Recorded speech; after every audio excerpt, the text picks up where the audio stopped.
आइए बच्चों, एक बार फिर से आप सबों का स्वागत है हमारे चैनल में। मैं हूं आदित्य कुमार झा, आप सबों के साथ।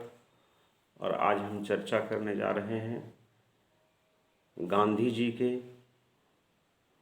बारे में कि किस प्रकार उनका जीवन रहा, किस प्रकार उन्होंने अपने जीवन में संघर्ष किया, कहाँ से उन्हें प्रेरणा मिली और किस प्रकार सत्य और अहिंसा के धर्म का पालन करते हुए उन्होंने इस देश को आज़ादी दिलाई। तो बहुत सारी बातें हम आप सबों के साथ करेंगे। तो आइए बिना देर किए हम इसे शुरू करते हैं। देखिए, कोई भी व्यक्ति जन्म से नहीं बल्कि कर्म से महान बनता है। ज्वलंत उदाहरण थे हमारे गांधी जी। ऐसे ही एक महान कर्मयोगी जिसे कह सकते हैं गांधी जी थे, ठीक है। और उनका नाम आपको पता भी होगा, मोहनदास करमचंद गांधी था।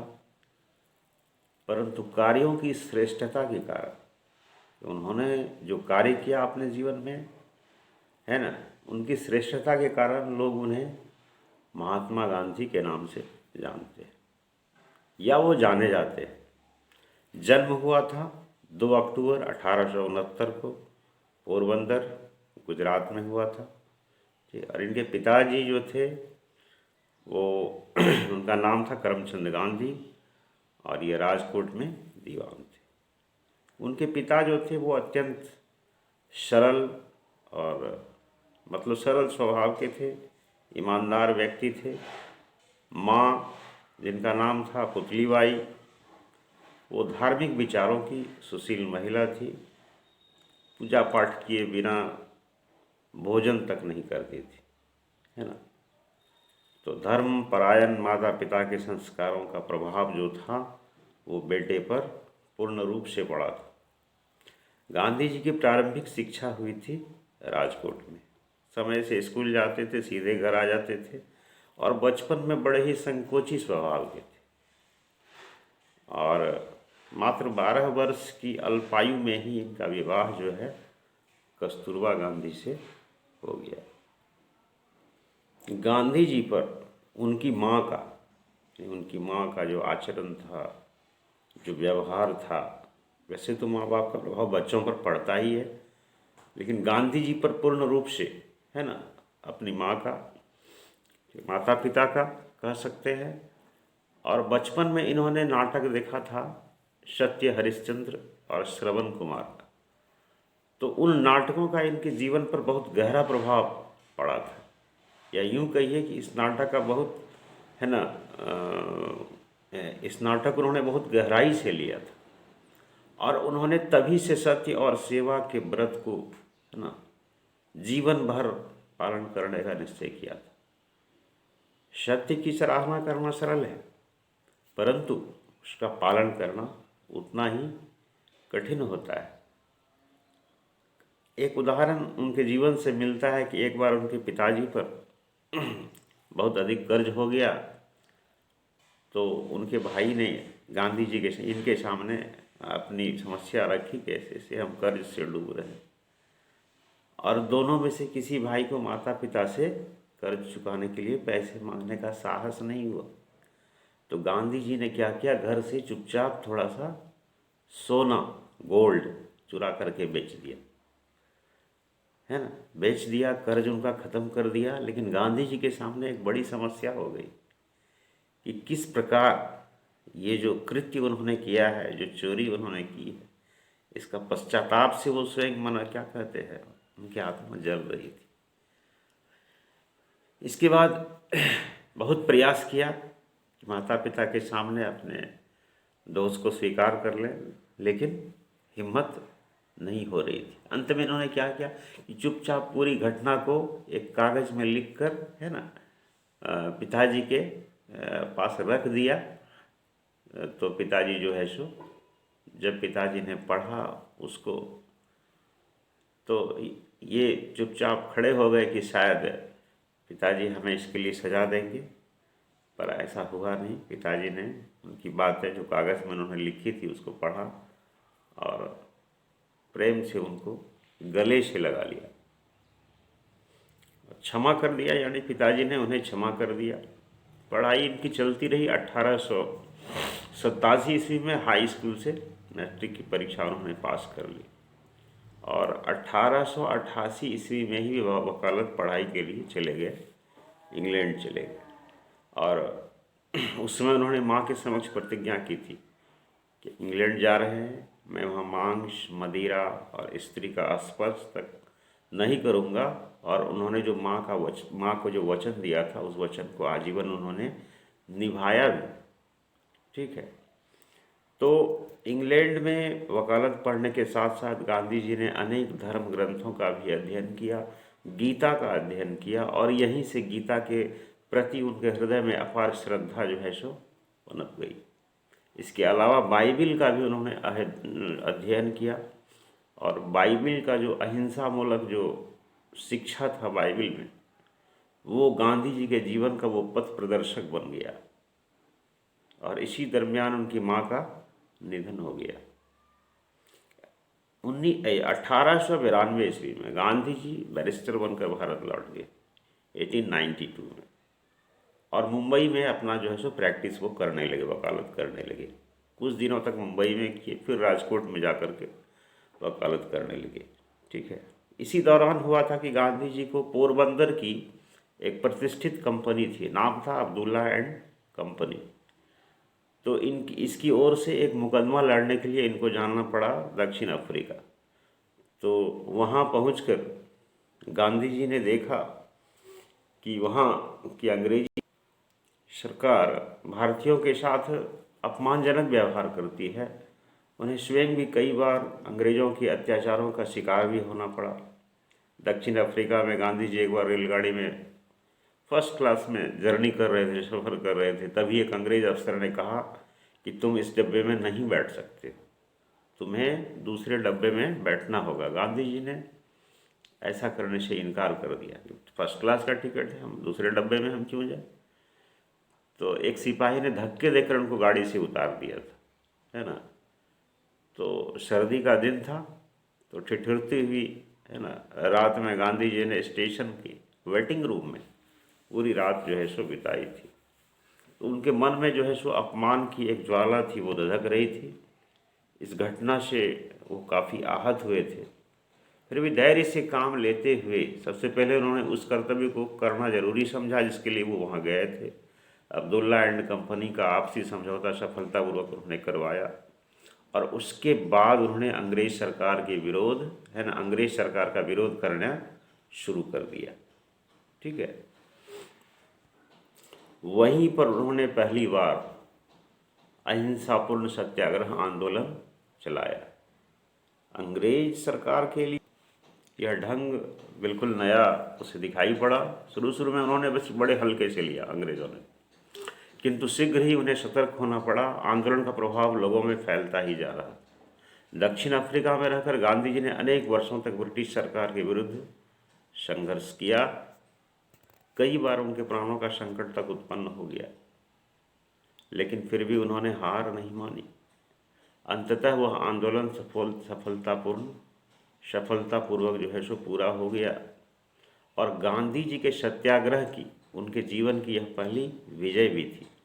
ठीक है ना। यानी यह प्रयोग दक्षिण अफ्रीका में हुआ था। इसको दिमाग में रखिएगा, अक्सर परीक्षाओं में पूछा जाता है।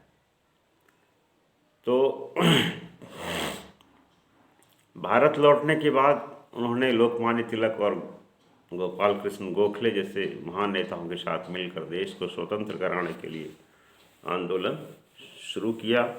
वे सत्य और अहिंसा को अपना सबसे बड़ा हथियार मानते थे। अंग्रेजों के विरुद्ध संघर्ष में उन्होंने इसी शस्त्र का उपयोग कर, है ना, भारत को स्वाधीन कराने का निश्चय किया था। उन्होंने अहमदाबाद के पास साबरमती आश्रम की जो है सो स्थापना की और यहीं से 1919 के रॉलेट एक्ट का विरोध भी इन्होंने किया था गांधी जी ने। अमृतसर में जो जलियांवाला बाग में जो है ना, क्या कहते हैं, इसी एक्ट के विरोध में सभा हो रही थी, है ना। एक प्रश्न यह भी उठता है कि जलियांवाला बाग में गांधी जी की सभा किस लिए हो रही, तो रॉलेट एक्ट के विरोध में ही, है ना, जलियांवाला बाग में सभा हो रही थी। और इसी पर जनरल डायर ने जो है सो निहत्थे भारतीयों पर गोली चलवा दी थी और कितने भारतीय मारे गए थे। इस घटना से गांधी जी को काफ़ी आघात पहुंचा था। तो उन्होंने देश से ऊंच नीच के भेदभाव को मिटाने के लिए कई आंदोलन चलाए। देश की आर्थिक स्थिति को ध्यान में रखकर चरखा, खादी, ग्रामोद्योग के विकास का भी उन्होंने शुभारंभ किया। अंग्रेजों को भारतीयों की किसी भी प्रकार की सुदृढ़ता अथवा स्वतंत्रता सहन नहीं होती थी। अंग्रेज सरकार आए दिन कोई न कोई ऐसा कानून बनाते थे जिससे भारतीयों को अधिक से अधिक दबा कर रखा जा सके। ऐसा करते हुए अंग्रेज सरकार ने दैनिक जीवन के अत्यावश्यक वस्तु, है ना, यहाँ तक कि नमक पर भी कर लगा दिया। ठीक है। और गांधी जी ने नमक कानून तोड़ने के लिए यात्रा शुरू की और उनकी यही यात्रा दांडी मार्च के नाम से प्रसिद्ध हुई थी। आप लोगों ने पढ़ा होगा। तो ये जो यात्रा थी, ये साबरमती आश्रम से लेकर सूरत में समुद्र के किनारे एक गांव था दांडी, तो वहाँ तक जो है सो जाना था। तो 24 दिन का जो है सो ये सफ़र था, है ना, दांडी यात्रा का। ठीक है। और यह जो दांडी यात्रा थी, यह 12 मार्च 1930 को आरंभ हुई थी। ठीक है ना। तो इस यात्रा में बड़ी संख्या में लोग गांधी जी के साथ जुड़ते चले गए। कानून तोड़ने पर गांधी जी की गिरफ्तारी हुई और उन्हें जेल में डाल दिया गया। इस प्रकार भारतीय जनता में उन्होंने आत्मनिर्भरता का मंत्र फूंक डाला। अब देखिए 1939 में जब दूसरा विश्व युद्ध हो रहा था, यानी शुरू हुआ, तो ब्रिटिश सरकार ने भारतीय नेताओं से सलाह किए बिना ही भारत को युद्ध में शामिल कर दी। गांधी जी ने इसका कड़ा विरोध किया था। उसी दौरान कांग्रेस ने ब्रिटिश सरकार से पूर्ण स्वाधीनता की मांग की। सरकार ने इस मांग को ठुकरा दिया था।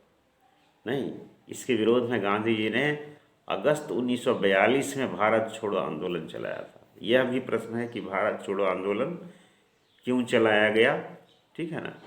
तो उसी के विरोध में, मतलब 1939 में जो द्वितीय विश्व युद्ध शुरू हुआ, तो उसमें बिना कहे जो है सो भारतीयों को भी इसमें शामिल कर दिया था, इसके विरोध में हुआ था। तो यह बात ध्यान में रखने लायक है। इसके बाद ब्रिटिश सरकार ने अन्य आंदोलनकारियों के साथ गांधी जी को गिरफ्तार करके जेल भेज दिया। इसी जेल यात्रा के दौरान 1942 में, है ना, उनके भाई थे, उनका नाम था महादेव, है ना, और 1943 में उनकी पत्नी है ना, कस्तूरबा गांधी, दोनों जो है सो चल बसे।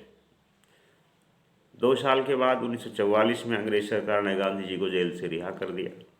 और जेल से छूटने के बाद गांधी जी ने देखा कि पूर्ण स्वाधीनता के मार्ग में कई कठिनाइयाँ आ रही हैं, है ना, और अखंड भारत में सांप्रदायिकता की दरारें बनने लगी थी। कल तक जो हिंदू और मुसलमान कंधे से कंधा मिलाकर भारत की आज़ादी के लिए लड़ रहे थे, वो आज अंग्रेज़ की फूट डालो और राज करो वाली, है ना, या शासन करो वाली नीति का शिकार हो गए थे। मुस्लिम लीग के जो अध्यक्ष थे मोहम्मद अली जिन्ना, उन्होंने मुसलमानों के लिए अलग पाकिस्तान की मांग कर दी। गांधी जी ने इसका कड़ा विरोध किया। जिन्ना को समझाने का बहुत प्रयत्न किया गया, लेकिन वो टस से मस नहीं हुए, अपनी मांग पर डटे रहे। ठीक है। 15 अगस्त 1947 में गांधी जी के नेतृत्व में भारत ने स्वतंत्रता प्राप्त की, यानी देश आज़ाद हो गया। लेकिन देश के विभाजन के कारण जहाँ एक और देश स्वतंत्रता का जश्न मना रहा था, वहीं दूसरी ओर गांधी जी विभाजन से उत्पन्न दंगों में पीड़ित लोगों के मध्य कलकत्ता और नोआखाली की सड़कों में और गलियों में शांति का प्रयास करते, है ना, घूम रहे थे। स्वतंत्रता की कोई प्रसन्नता वे हृदय से महसूस नहीं कर रहे थे। कारण आप जानिए हैं कि देश में ही देश का विभाजन, आपस में, है ना, संघर्ष, तो ये उन्हें पसंद नहीं था। जब गांधी जी ने देखा कि दंगे खत्म नहीं हो रहे हैं तो उन्होंने आमरण अनशन शुरू कर दिया। और जब उन्होंने आमरण अनशन शुरू किया तो इसका अच्छा परिणाम मिला, दंगे शीघ्र ही बंद हो गए। तो गांधी जी सच्चे जनसेवक, समाज सुधारक, राष्ट्र निर्माता थे, इसमें कहीं कोई संदेह नहीं है। उन्हें सेवा और समाज सुधार कार्यों में सच्चा सुख प्राप्त होता था। वे अपने जीवन को एक प्रयोगशाला मानते थे और जीवन भर एक अच्छा इंसान बनने के लिए स्वयं पर ही प्रयोग करते रहे। ठीक है। कहता है 30 जनवरी 1948 को दिल्ली में प्रार्थना सभा में जाते समय एक सिरफिरे युवक ने, नाम था नाथूराम गॉडसे, पिस्तौल से गोलियां चलाकर उनकी हत्या कर दी गई और मरने के समय में भी उनके मुंह से निकला था, हे राम। तो गांधी जी का जो जीवन था वो संपूर्ण जीवन त्याग, तपस्या की गाथाओं से भरा पड़ा है। शताब्दियों से चली आ रही पराधीनता का अंत वास्तव में उन्हीं के त्याग और तपस्या के कारण संभव हो सका। वे अस्पृश्यों, दलितों, शोषितों के उद्धार के लिए सदैव प्रयासरत रहते थे। मानव सेवा को उन्होंने जीवन का अपना लक्ष्य बनाया था। सत्य और अहिंसा का पालन उनके जीवन का आदर्श था, है ना। उनके लिए सत्य परमात्मा का और अहिंसा अनंत प्रेम का पर्याय था। तो गांधी जी सच्चे अर्थों में संत थे। और क्या, वे गौ रक्षा को के भी प्रबल समर्थक थे। ठीक है। हिंदी को राष्ट्रभाषा बनाने का उन्होंने भरसक प्रयत्न किया था। वो चाहते थे कि जो भारत है यहाँ पर एक राम राज्य की स्थापना। ठीक है। बच्चों से भी उतना ही प्रेम था। तो इस त्याग और तपस्या, संघर्ष गांधी जी ने जो इस देश के लिए किया, उसके लिए निश्चय ही, है ना, जब तक ये भारत रहेगा तो निश्चय ही गांधी जी को बड़े आदर से याद किया जाएगा। हालांकि आज हमारे बीच बापूजी नहीं हैं, लेकिन उनकी जो यादें हैं, उनकी जो शिक्षाएं हैं, जो उनके आदर्श हैं, वो आज भी हमारा मार्गदर्शन कर रहे हैं और आने वाले कल में भी भारतवासियों का मार्गदर्शन करते रहेंगे। चलिए, बहुत बहुत धन्यवाद। वीडियो अच्छा लगा हो एक लाइक कर देंगे। Okay, see you again.